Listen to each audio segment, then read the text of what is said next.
Hello, and again, welcome to Bit Depth. I'm Santiago Ramones. Across from me is... Jesus Ramones. I guess you might also be putting this on your thingies. So this is also simultaneously not Bit Depth. It's at the same time. I don't know. We'll see what I decide to do with this, but like either Muditious podcast or the working title as of now is Changing States. Cool. Which is a great segue into just like, what is that? What is Changing States? So Changing States is something that only exists in my mind or as of now, but it is supposed to be this project where I take freely available data that's already out there in the internet. I gather it and then I contrast and compare states, like the 50 states, and maybe compare it to some other countries just to see kind of like the best ways to govern. And like there's good things that some states are doing. There's bad states that some states are doing. And I just want to put that out like more into the forefront. Yeah. There are already some websites that do this, but in like website form. And so it's like you are putting that into the YouTube sphere so that it is more easily accessible, because who reads articles nowadays? Not me. Although you will be for gathering all of this information. So I guess, why do you want to be gathering this information? Yeah, just kidding. I do. I want to be gathering it because I think it's like this idea, and maybe this can like help me get to it. Because like my first video, I was thinking it would be kind of like how I came up with the idea, and I kind of want to make it, because anytime that you think about a video, you kind of want to tell a story, like maybe with a beginning, middle, and end, or something cohesive that will keep the attention of people all throughout it. But I've been thinking about how to tell this story across of how I came up with the idea. But the idea, it's kind of like it's all together in my mind, but like it you have to kind of like tease it apart to actually kind of tell a story. Yeah. The ideal goal would be to kind of create like an Oscars, but for the States. Yeah. To where like it's to some extent prestigious, to some extent like ideally, like, you know, like in the future, like there's celebrities involved to where like there would be a lot of eyeballs on it. That way we can kind of, instead of, I feel like there's a lot of infighting right now as to like red states versus blue states and like that kind of like talk. But I kind of want it to be more about like numbers and about, numbers, statistics, things that we care about. Some of the things. So Andrew Yang had kind of this same idea. And like the 5 things that he always wanted to measure was life expectancy, mental health, and freedom from substance abuse, environmental sustainability, average income and affordability, childhood success rates. So it's kind of like if those things, if we measure those things, and I think also if we compare the 50 states as to how they're doing, I think that way you can kind of create like a race to the top. I mean, I guess like there is all of this information readily available. And it seems like the only people that cite this information is like politicians, understandably so, because they're like trying to like show evidence or whatnot. But it is kind of more because of the nature of how political engagement has become, because of the internet, because of the media. There is not really like a unbiased way of measuring these statistics, because then it just becomes like, oh, look, you're a blue state and all the riots are happening in the blue states, or, oh, you're a red state, your education is terrible over in the red states. But there's no like balanced way of looking at every single state and being like, nah, here's just the facts of each one. So I guess, how do you plan on depoliticizing it, if that makes sense?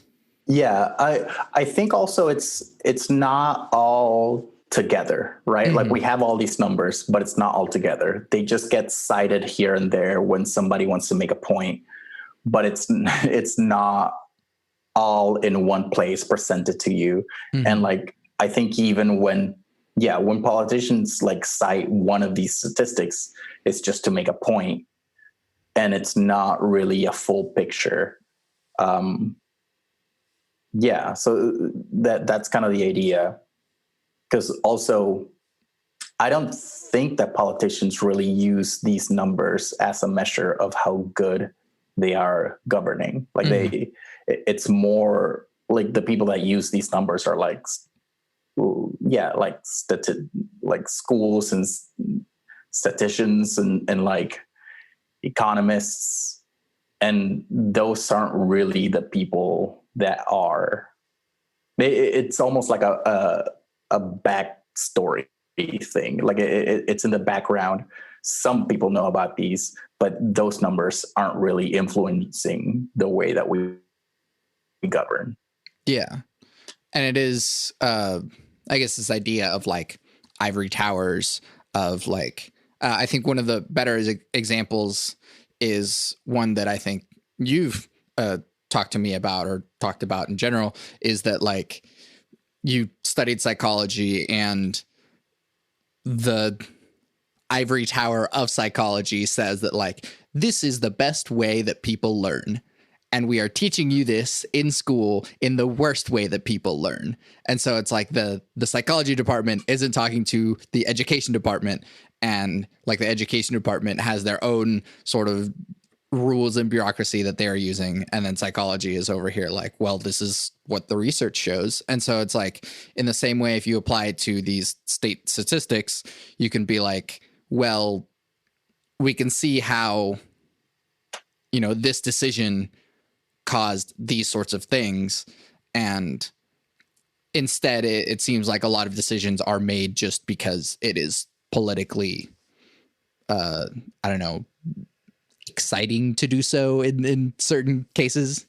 Yeah, the one of the things that I because the ideal, the goal would be that I introduce a mechanism by which like government changes. And like, because I was thinking, and like I've been trying to write down things to where like, how does government change, or like what's the system by which government changes? So it's like people voting, politicians, laws. So like that's how we the people get to like the laws through all these kind of filters. People use voting for politicians that change laws. So then, and it at this moment, it feels like all of that is broken down. Like the people are misinformed. Like we don't, like not a lot of people like vote, and like doubt is being thrown on the voting system. People don't even trust politicians. Politicians are influenced by like corporations, lobbyists. And then the laws, I think the laws is something that could be influenced by like the scientific method, to where like, what's the goal of the law? After a certain period, we should measure, like, did it reach its goal? Did it do it? Like, and we measure the effect. Like, and if it didn't, we should change the law. So like, I feel like that kind of, that measure at the law, like, doesn't happen. And this is also kind of an attempt of like kind of measuring that effect and like making it like, you know, widely available, hopefully in like an easily digestible way. That will inform people so that they can vote people out. And that's the thing, is that like, I don't know if like there's different steps in, or like, I don't know, whenever people find problems in systems, they're always like, I'm enraged. Who do I write to? Who do I throw money at, or whatever it might be? And it does seem like, for example, I guess sort of recently, I'm kind of catching up on a backlog of Joe Rogan podcasts, but like he talked about how, or he talked to a couple of guys who deal with people who are innocent in like the Innocence Project, and how there are people who are convicted of crimes that they didn't do, but then the legal system basically gets stuck on proving this person is the one who did it, even though there's evidence that they didn't do it. And even whenever the evidence does come out, even though like a lot of times they're just preventing evidence from happening, which is already a major flaw in the system, they're taking other sort of legal ways of like, whenever someone does get exonerated, they find some way to like de-exonerate them because of some technicality. And so it's like, at that point, it's not even about crime, punishment, laws, whatever. It's just about like, I want to win and you didn't let me win, so I'm going to find another way of making you win. And so it's like, all that to say is, whenever people see problems in systems, I feel like a lot of times, especially someone like myself who can't vote, is like, well, I just can't do anything. And so whenever I look at the shit show that is American politics right now, I just feel like the only thing I can do is just tell other people to vote, or tell other people like, this is why I hold these views, but like, I can't actually do anything about it. And so it's like, how can we make actionable decisions and create real change? And I feel like for you, this changing states thing can be a way of like at least informing the populace, informing the representatives, and informing those who uphold the law, and being like, hey, this is the results of what you're doing in the system. Yeah. And I think that something that like, again, like I kind of wanted to talk to you about this to get like some like spitballing is like, I guess that's kind of something that like I didn't kind of realize is the goal of this is to accurately measure the effect of how we're governing.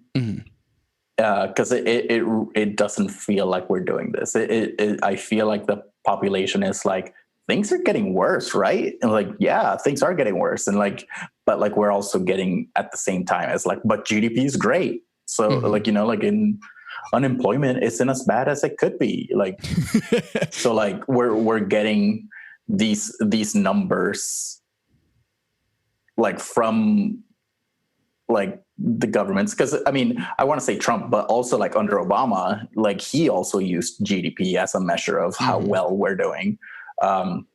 So it's like we're not using enough numbers to measure our well-being. And to think that like since 1776, well, not really 1776 because there was a whole war, but like since the Constitution was ratified up until now, like we haven't been doing that, and like we're still not. And so it's like, I guess everyone's just scrambling to like make changes and just hope that they fix something, but then we never go back and check whether or not it actually did. And so it's like we've been running this experiment for so long, and like people call it an experiment, but it's like we're not even measuring the data in the experiment. And so it's like you couldn't even call it an experiment because it's like we're just like throwing stuff out there, and then it's like, well, on to the next thing. We like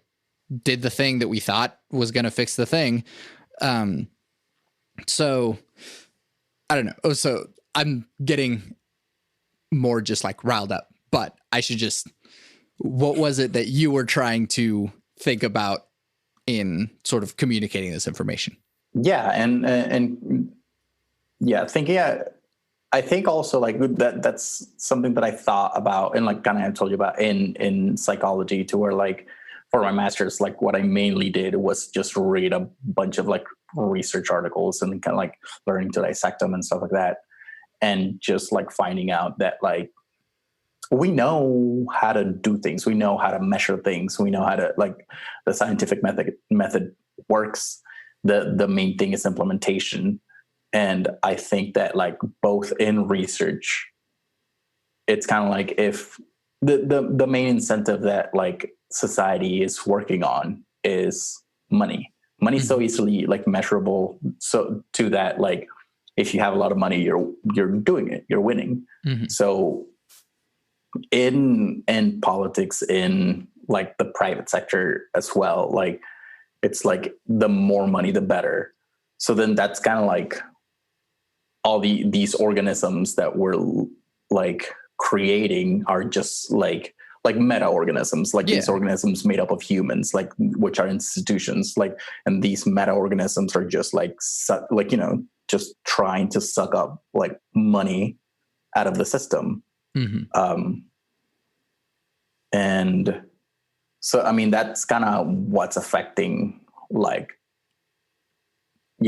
voting and politicians and laws, like, because that's kind of like all these organisms and trying to, like, hey, don't, like, don't go for clean energy because, like, that will stop my industry. And, like, that's kind of what's influencing all that. And also within, like, research too, like, we know all these better ways to do things, but hey, will that save money or make us money? Like, if the answer is no, or, like, just not apparent, then it just doesn't get implemented. Yeah. I mean, the same thing, like it takes somebody, like, for example, like Elon Musk, to where, like, no, I think we can make money out of this. Like, and like, he, like, goes, like, against the grain and like, kind of, like, forces his way into, like, the automobile market. And then, like, now he's making money, but, like, again, like, that doesn't come out of, like, most of that technology was already, like, out there, but he just had to kind of, like, elbow his way in. And also he was, like, a millionaire, like, to begin with. So it's not like just knowing the right thing to do is even enough. Like, you have to have enough money. Yeah. Well, we shouldn't need billionaires to, like, come in and save us. That's, like, kind of the opposite of democracy, in that, like, oh, like, we vote for people and then they create the change that we want. And instead it's like, these are billionaires that, like, I didn't have any say about how much power that they had. And then now they're going to, I don't know, buy an entire town in the middle of nowhere. And these 1,000 people are now kind of, like, subject to the whims of this billionaire or something. And so that's the opposite of democracy. And so it's like, we're not finding ways of actually making this American experiment work the way that it was initially intended to do so. So, okay, this is going back to the initial point. How can we communicate these statistics in a way that is palatable to the average person, or at least palatable to the average person that cares? And then at some point, eventually, to the average person. Yeah. So, my goal is to do it through YouTube, because that's kind of like the easiest way for me to do it. And also, there's, like, entertaining YouTube videos out there. I like a lot of what the Vox does. They do, like, tiny little, like, documentaries, like, or video essays on things. So I think video is a really good way to get these things out, especially if there's only, like, they're only 10 minutes long or something like that. I think it's easily digestible. I just gotta get good at communicating through video. Yeah. And I mean, that's a hard thing. And especially because, like, we just spent a long time talking about, like, politics and economics and all that sort of stuff. And then, like, once you break down to, like, communication, it's like an entirely different field. And the thing is that, like, people don't think about how, like, everything connects. And so it's like, if you're not good at communicating, then you're also not going to be very good at communicating changes that need to happen. And then those changes don't actually happen. So, like, everything kind of has to begin at some point. And so, it makes sense that YouTube is a good way of doing that because it's freely accessible to anyone, and the information can be easily communicated in a way that people don't fall asleep to necessarily. If you're doing it well, people don't fall asleep to it. Because there's also like documentaries like out there that like like the social dilemma, right? Like, and it's like I gotta sit down and like this is a commitment, like, right? Like I gotta like, what is it, like an hour and a half or 2 hours? Like I gotta sit down for a while. Where if it's like a 10-minute video, like, it's a lot, the bar of entry is a lot lower. Yeah. So, I mean, that does kind of present a new challenge, which is like, how do you present all of the different facets of the statistics of a state in a 10-minute video? Or are you going to break it into different sections and have like, all right, here's education, here's infrastructure, here's crime, here's blah, blah, blah. And like, maybe, the first one, it's like, here's education in Louisiana for 10 minutes. The template that I had, like, again, because all this just lives in my head. Yeah. But like the template that I had is like, so right now I'm not good at video, but like the template at first would be I just do life expectancy for all the states. And then I like, life expectancy for all the states. And then mental health and freedom from substance abuse. Like, so at first just topical, and I kind of want to get better at like communicating this across in like a video format. But eventually, after I kind of get a little more comfortable and after I've gathered enough data for like each one of these, I kind of want to go state by state, and I kind of want to have like a more zoomed in approach of like, these are the ways that these are the things that they're doing. These are the laws that they have, or like, so I would like to do every single state and kind of like see where they rank. Because you can also kind of like weigh all these, and like when you take all these into account, where is the state? Yeah. I think another, I guess, difficult part is that you have to, and I mean, you've written a lot of scientific papers, and this is something that every scientific paper has to do, which is like, when we're talking about life expectancy, this is what we mean. And so it's like, you might even have to do like a series of videos that is just like, hey, whenever we talk about life expectancy, whenever we talk about quality of life, whenever we talk about this thing, and like defining your thing so that whenever someone, or at least like at the start of the video, being like, hey, in this video, we're talking about life expectancy in all 50 states. This is what life expectancy means. These are the things that drive it up or down. These are the other reasons as to like why we might measure life expectancy, why it would be a good thing that life expectancy is high, and sort of stuff like that. And even like more of the nuances of like, if you're, maybe life expectancy is super high and people are living to like 90 years old, but like 20 of those last 90 suck. And so like how these statistics and measures affect each other. Yeah, it's definitely, so what you were talking about was like operationally defining, as in like, what do I mean by life expectancy? And I mean, I would like to kind of create a culture or like a following of people that like understand these concepts and like help me with it, because I also don't want to be the be all, the like, the tip of the like pyramid. I want it to be a conversation with the people that watch. And also, I don't know, I think too about like movies. Sometimes movies like don't outright tell you something, but like you understand it within the context. So it's striking a balance between like not going over people's heads, but also like, not like, like respecting the audience, and like, it's like, no, it's like, you can understand this, like you, like within the context of what I'm saying, you can get this. I would also like to like make my like the data that I gather like freely available to where like this is where I got this data, this is where I got these are the like the numbers that I got, and like that way people can kind of see what I've been doing. And also like, I mean, I'll make mistakes, like, right, like with the statistical measures that I do, like it's like, oh, you should use this instead of that, to measure. Cool. And I mean, it would be a very time consuming thing going to every state. Do you plan on like doing every state in like order, alphabetical order, or is it just like what you feel like, man? Yeah, I mean, I think alphabetical order is just the natural, like, I mean, what other order is like order of which they came into the union? Like, I don't know. That would be neat. Yeah.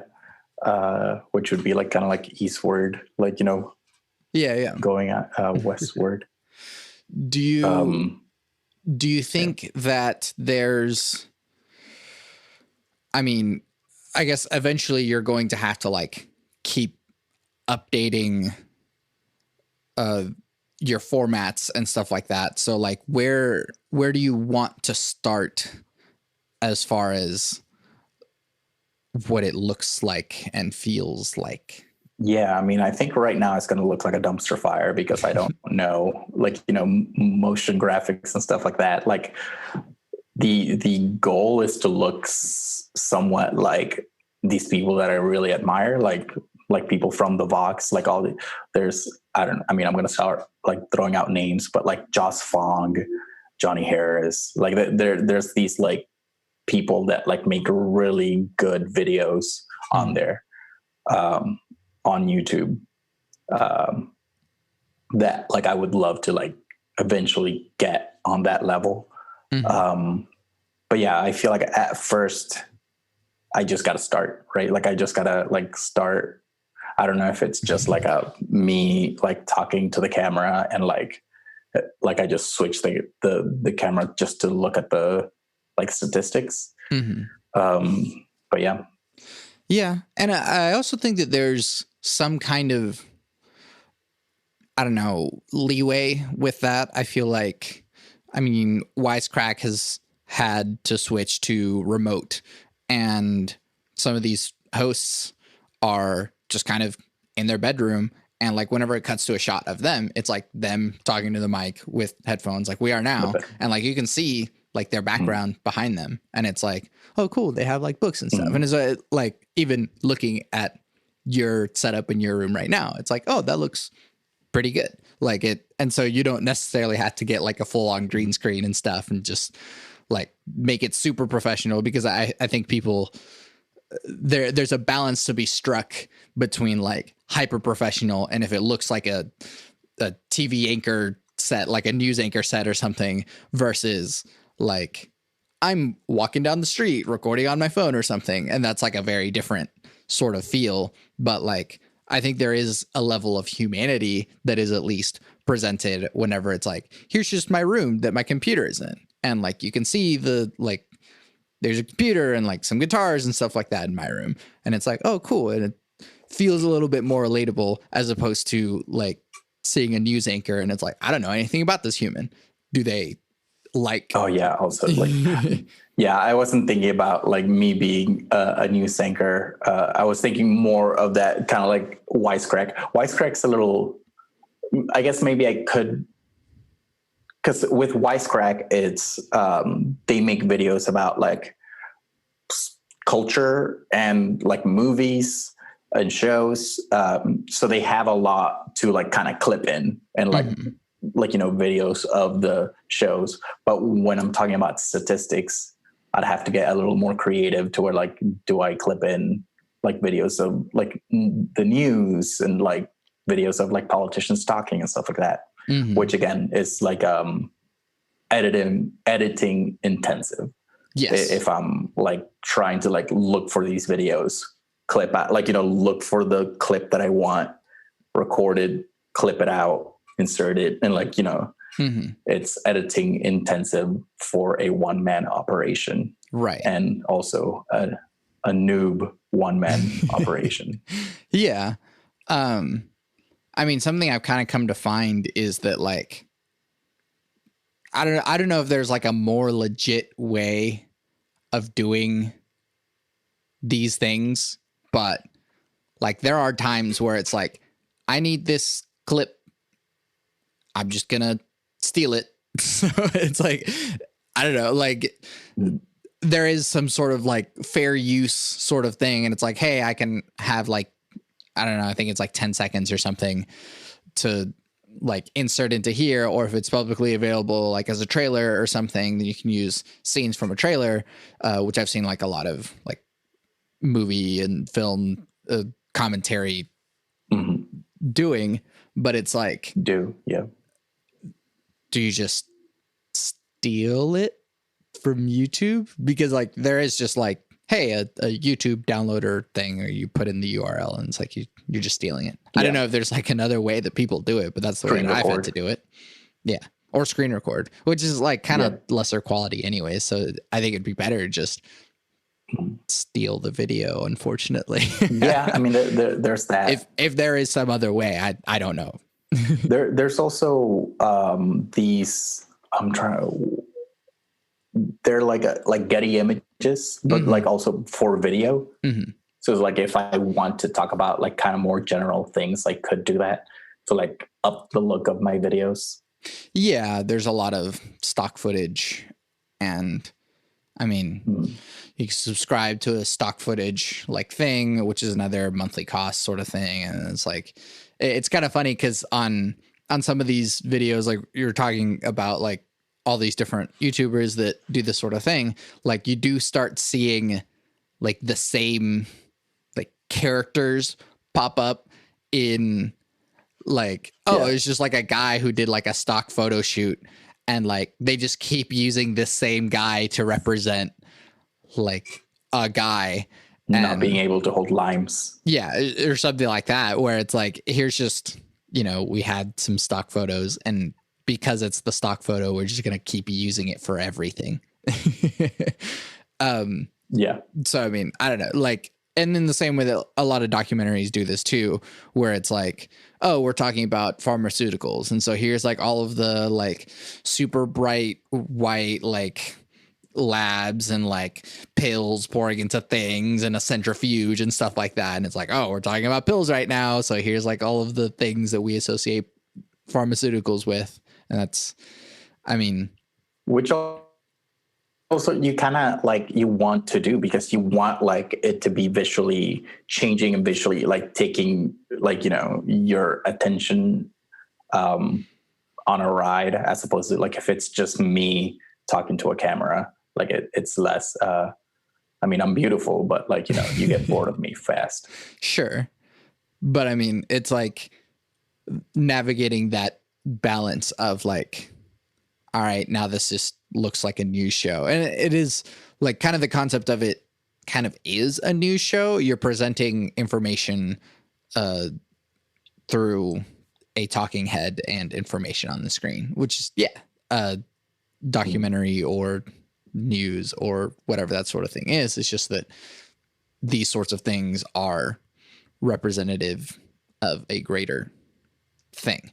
So you eventually, you talked about how you eventually want to have like more people and like celebrities talk about this sort of thing and stuff. It's like, how do you plan on having more people involved, or like having guests talk about, or like calling someone from Alabama to talk about Alabama or something like that? Yeah. I mean, it's kind of like the ideal would be that people from these states, let's say, because I mean, I'm thinking like Killer Mike from like Georgia, like Atlanta, I think. And like, and he's like a big presence there, and he has like his own like businesses, and like he has a lot of pride. So it's like anytime that like if Atlanta is receiving like an award or something, like Killer Mike is the one that like receives it, and like it's like we need to work harder, blah blah, like just to, for one, I kind of want to there's something really cool about the United States. Like if you think about it like an experiment, because there's like state freedom, and like this should make us better. Like this could be used to make us better. This kind of like, it's all one country, but like the 50 states have their freedom to try different things. That makes it so we can kind of like see like, oh, that worked over there. Like, you know, there's 50 different experiments, so you can kind of see like what works and what's not working. And it should help us be better than like every other country. But I don't feel like it's being used that way.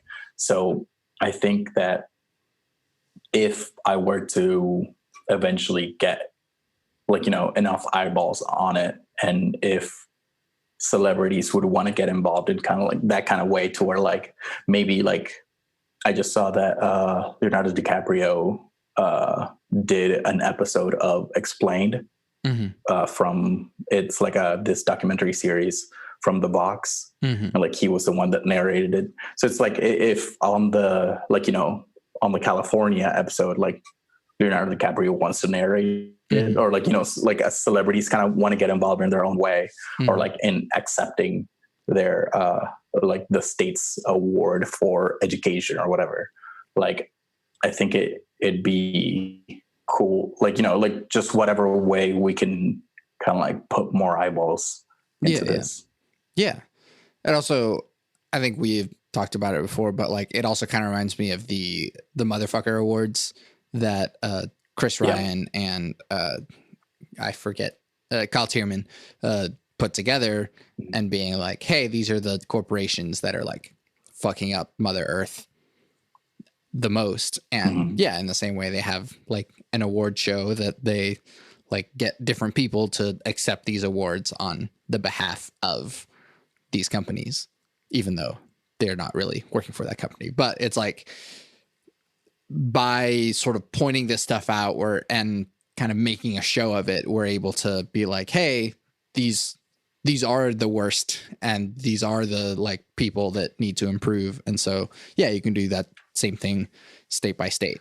I guess something more, a little personal, I guess you yourself have experienced now, at least living in 2 different states. And you haven't been living in Oregon that long, but like, even just with that, how do you, I guess, have a feel for the difference in culture, the difference in how the state and systems sort of affect people? Yeah, I mean, it does definitely feel different. I feel like, I mean, one of the first things that you kind of notice just from Oklahoma to Oregon is like the hills. Hills are nice, and but also like, it's a little things are a little more close down here than in Oklahoma. Something else that like that's different is like I'm a lot further away from downtown than I was in Oklahoma, but I'm paying like twice the price for rent. Something else that's like here in Oregon, you don't have the sales tax. Or I don't know if it's just for like this area, or maybe there's cities that do have sales tax. But there's no sales tax here. I haven't paid sales tax. And like that's kind of nice to not get hit with like an extra 10% like at the end. So there's little things that I notice. I know that in Portland, there's a lot of homeless people. And again, it's like, what's the thing or the factors that are contributing to a higher, like Oklahoma also, like in downtown Oklahoma, there's still homeless people. But is it just population? As in like when a city gets big enough, like there's gonna be homeless people? I don't think so, because like I think also like there's cities like Japan, like, or like the cities like Tokyo that like have less, I would think. But like it's also like, it's like kind of when I get to look at the nitty-gritty numbers. I could look at the differences in governing that are kind of leading to these outcomes. Yeah, it does seem like, I don't know off of the top of my head, but like, because Oklahoma City specifically is like really spread out, like, I don't know, I have a friend who used to live in Moore, quote unquote, but like it was actually still an Oklahoma address or Oklahoma City address, but it was like if you like move a block over, like it's a Moore address. And so it's like Oklahoma City goes from like Moore up through like Edmond, and it's this huge sprawling area. And so it's like the homeless population of Oklahoma City is like this much, but it like maybe we don't see them as much because it's super spread out versus whenever, let's say you go to Portland or San Francisco or LA or something, like it does seem way more like, oh crap, there's a lot of homeless people, but then it's like per capita, per square mile, per what might kind of change how that goes. Here's the thing that I've heard Ben Shapiro talk about, because I like to listen to just what the right thinks, is that in some of these like democratic cities, it's legal to put a tent out on the sidewalk. Mm-hmm. So in some Republican cities, it's not. As in, like, you can't just camp out on a sidewalk. It's like, I'm sorry, sir, you can't do that. So then, yeah, like maybe that's why you see more like tent cities in places.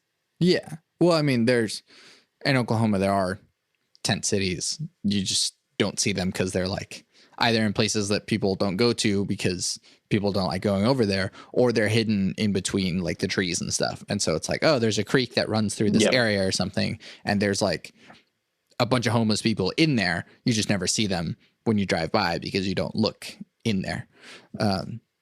Because like, for example, there's like a bunch of like tents over by the Quail Springs area, which is like kind of a quote unquote ritzier part of town. But it's like, there's a lot of like homeless people over there, like in a creek or something, or like where the trees are, because it's like well hidden. And so, but like you still see a lot of people, like a lot of homeless people on the corners around Quail Springs, because they know that like that's where the ritzy people are. But I don't know, the effects of certain legislation does seem to like, I don't know, it's like maybe it is illegal to put up a tent on the sidewalk, but that doesn't do anything to stop someone from becoming homeless. And so it's like prevent it. Yeah, exactly. And so it's like, so we're okay with people being homeless as long as we don't see it. And that's kind of what like that sort of legislation is saying, versus like, well, it sucks that you're homeless, so here you can have a tent out here, and that'll affect everyone else. But it also increases the perception of a city to be like, oh, there's a lot of homeless people here, you know? So like, how okay is homelessness? How okay is every other statistic, you know? Yeah. Or as like, maybe their train of thought is like, oh, well, since I can put a tent out somewhere, like more homeless people go over there because it's more okay to be homeless. Yeah. I mean, I do think that a lot of our social services, the goal should be not so much, because I think right now the goal is to like kind of kick people out of the services, but the goal should be to help people enough to where like they don't need the services anymore. Yeah. Not so like, yeah, to where like instead of like here you go, homeless person, it's you can stay in this place where it's like, I don't know, a giant like apartment complex, but like, you know, all along like we're helping you like get job skills or stuff like that, to where eventually you can like, you know, go out on your own. Right. And I think that that's something that, kind of going back to this idea of like understanding statistics, is that like people don't understand the repercussions of a certain thing or why it is that this number is so high. And so it's like, I always think that like, I don't know, when people talk about crime rates or something or poverty rates, and it's like, well, how does someone become poor? How, like, what leads someone to commit a crime? And I feel like that's one of the big problems about like the legal system or like the justice system, is that like we talk about like you did a crime and you are like a bad person for it, rather than like you committed a crime because our system failed you and there was no safety net in place, there was no mental health service in place, there was no blank, and so you had to resort to crime. And that's something that like, if you look at the numbers and be like, oh, like maybe not, the correlations are very difficult to like actually find, but like if we go like, oh, crime rate is super high here, but it also looks like poverty rate is super low here. And you can, by measuring all the different states and being like, oh, here's a state with a super low crime rate, what are the things that can feed into as to why the crime rate is so low? Yeah, and that's like that's one of the goals, like to kind of like be able to tell which policies and which differences are important differences. Like, for example, like I'm not interested in which states like, you know, have hills, have mountains, have like like, you know, like to certain individuals, like a, like, you know, it's like I want to live in the coast, and like to certain individuals that matters to where like they would want to go. But like I'm more interested in how we govern and like which policies actually, like, you know, and outcomes for these numbers that we do care about. I mean, I guess, I don't know if there could be some way that like places that have more hills have less pollution because of the something, or maybe they have more because it like accumulates in the valleys or something like that. I don't know if that would be like a thing, but like the one thing to understand is that like, yeah, but the policy is not like, let's build a mountain. right. You can't unvalley a place. But yeah. And so it's like, I think that while gathering the statistics is important, it's also important to understand that like everything is interrelated, and this is like a complicated web of things affecting each other. And so it's like a weird thing that happened, I think, in the 2016 election was, or maybe it was in this past election, but it was like someone asked Bernie Sanders, like, what is the greatest, or like, what is the cause of like terrorism or something in the United States? And Bernie said like climate change. And people were like, wow, he's like blaming climate change for everything. But it's like, well, whenever in the Middle East, there's like more desertification happening due to climate change, then these people are left without resources and they become more desperate and they become more susceptible to being radicalized by extreme Islam, and so they become terrorists. And so it's like, yes, but that's like 2-3 steps removed from climate change. And so it's like you can be like, oh well, people will be like, oh, racist people will be like, oh, what about like black on black crime? Like, why do more black people like commit more crime or stuff like that? And it's like, well, slavery, but also like all of the systemic racism from like slavery onward and all that sort of stuff. And so it's like, you can't just, and that's maybe the short-sightedness of what legislation tries to do, is that like, if we add this thing, it'll fix all the stuff. And so I think that by educating more people about statistics and how all of this stuff is interrelated, you're more able to be like, well, this thing affects that, and this thing was affected by that thing, and this thing was affected by that thing. And it's like this chain of things that kind of show that like, well, it seems like everything is contributing to the fact that Louisiana is the worst state. And it's also like whoever it is, like I'd like to put these like numbers up on a pedestal and like for like people to see. Mm-hmm. And then like whoever is the 50th in education, like it's your job, you're the one that sucks, you're the one that's doing terrible, like, so it's like what am I gonna do to make this better? It's like it's shameful to be responsible for the worst state in the union. Yeah. How do you drive away like nationalism or like patriotism or this sort of like pride over like, I don't know, there's this sort of misguided notion that like, because I was born here, it's the best one.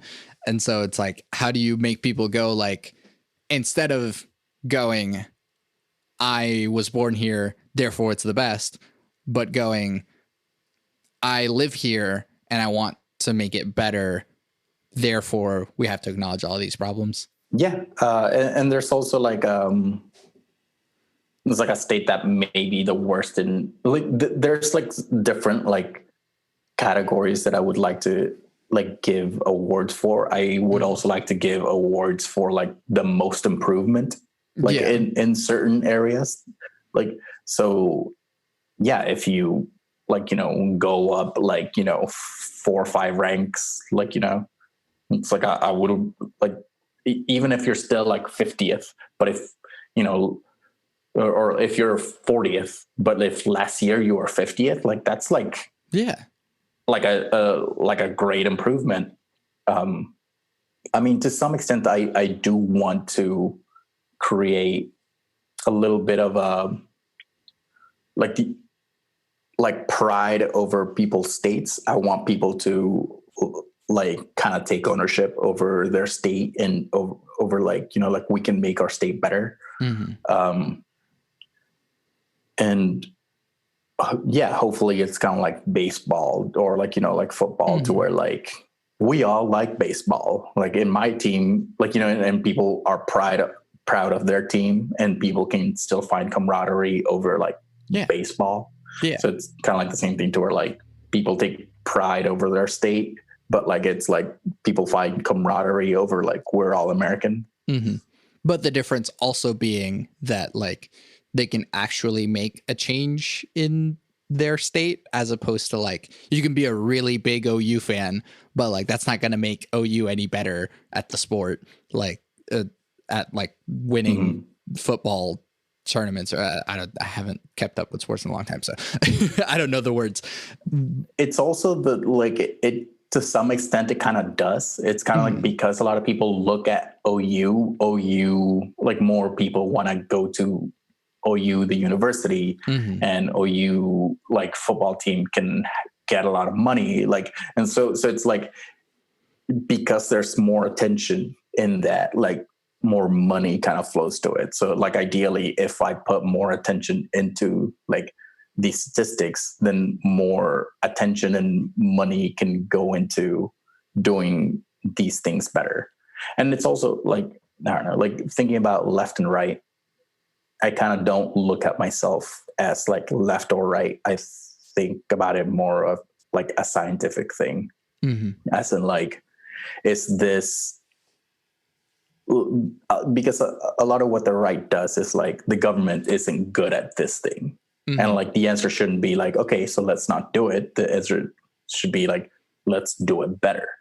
I agree that like a lot of the times like the government doesn't use the money in a good way, but like the answer to that is make it more efficient, not just like, let's not do anything about that problem at all. Or just take away the like, oh, my car isn't running. All right, throw the whole fucking car away. Like, no, I need a car. So, I mean, it's like, no, just like, I just have a flat. So, I mean, it's like, oh, well, like that car sucks anyways. It wasn't going to run anyways. Well, like, take steps to improve the system rather than like get rid of the whole thing. I guess one final train of thought is why, for you who like studied psychology, is this states thing important, and why is this like where you want to be going with your life, I guess? Yeah. So when I went to school, it was to do research, and I felt like the research that I would do would kind of stay in this place where only certain people would look at it, and it wouldn't be important. And I kind of wanted to create I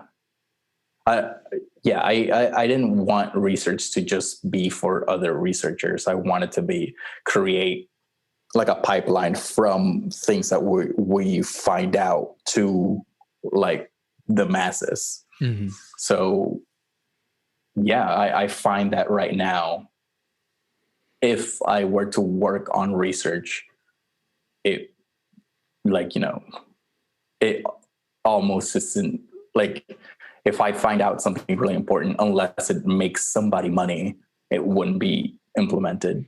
Yeah. So kind of like, I guess what gets me excited is implementing positive change. Yeah. And this is a way that I think I can implement positive change. Yeah. It does seem like there's a huge focus in, at least from like my perspective, being, I guess, kind of in academia. I don't think music academia is similar to any other kind of scientific academia, so I can't say for sure. But like, it does seem like the masses are more interested in simultaneously like the cutting edge, which is like new research shows, and it's like there's like 2 papers about this, versus like, well, this is the way that like everyone does it. So like the standard, and so like the cutting edge and the standard are so far apart, but like no one's interested in the stuff in between that is like, oh, well, we've been working with the standard for a long time and we've like optimized it to be like as efficient as possible. But like then there's some cutting edge over there, which is like, oh, we've completely scrapped the standard and we're trying this new thing, and we're seeing some results, but we don't know yet. And so it's like there's no it seems like the public doesn't engage with like every step of that process. It's just like, oh, there's some new cutting edge thing that says that like rip out all your teeth and put in new ones or something because it improved this one aspect is what this paper found. And so it's like one eating raw coconuts. Yeah. Yeah, exactly.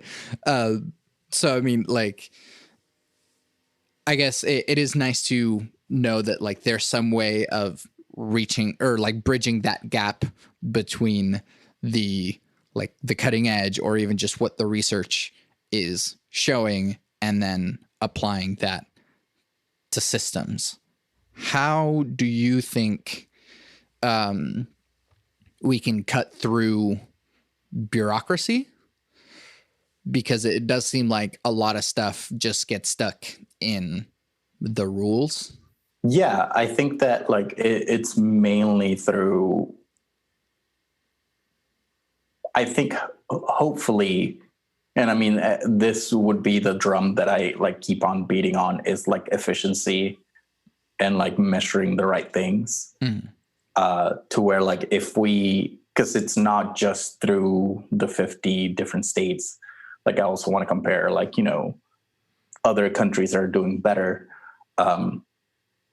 that like when you see that things are working in a better, like, it kind of gives you somewhere to go to where like, it's not like, it's like, we can't do that here. And it's like, but it's working over there. So yeah. I think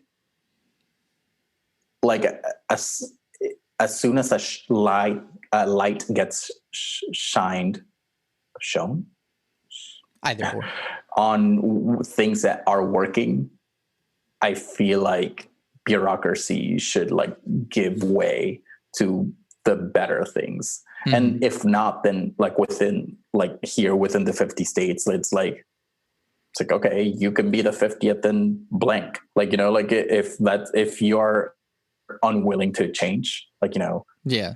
and another thing is like, I do think that like people have the freedom to move from state to state. Like it'd be nice to kind of like, I mean, people will choose to stay in a state, but like if a state is like the 50th and like, you know, like it's kind of like we all know that this state is the 50th, like, you know, like there will be a mass exodus like from that state. Yeah.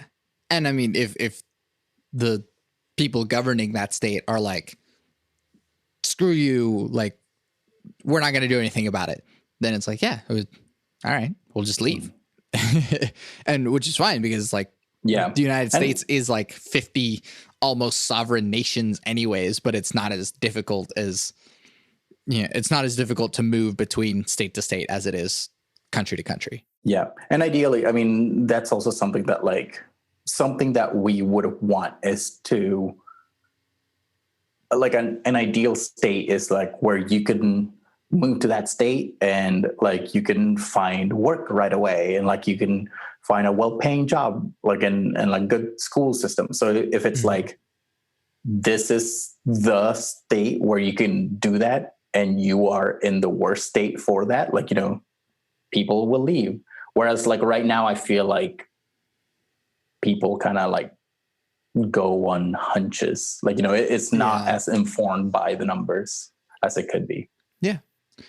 I think that if anything, for listeners that want to help out with this or are interested or something, I mean, first of all, check out Jesus's stuff, but then also it's like, if you think that like, oh, well, I'm really good at like video editing, or I'm really good at this other aspect that you might need, hit them up. Cause like, this is a very big undertaking and it would be very difficult to do this as one person. So, but also kind of understanding that like, it's not going to start off with money yet.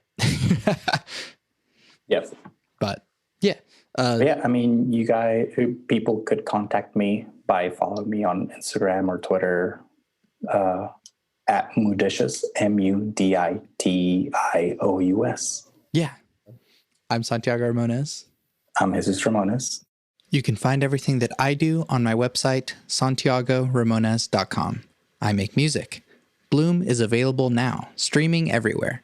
Put it on in the background or show it to your friends so you can all enjoy it together. You can also buy it on Bandcamp and get bonus content so you can sit alone in the dark with your headphones on and listen to the album in its entirety while reading and looking at the bonus content. I also make music with Power Cycle, an experimental electronic trio. Our first completely improvised album, Too Many Damn Cables, is streaming everywhere. To support this podcast, leave reviews, comments, tell your friends about it, and buy my music, because by supporting me, you're supporting the podcast. I always end the podcast with my 3 things. They shape my life philosophy. Those 3 things are: love never fails, it's going to be okay, I might be wrong.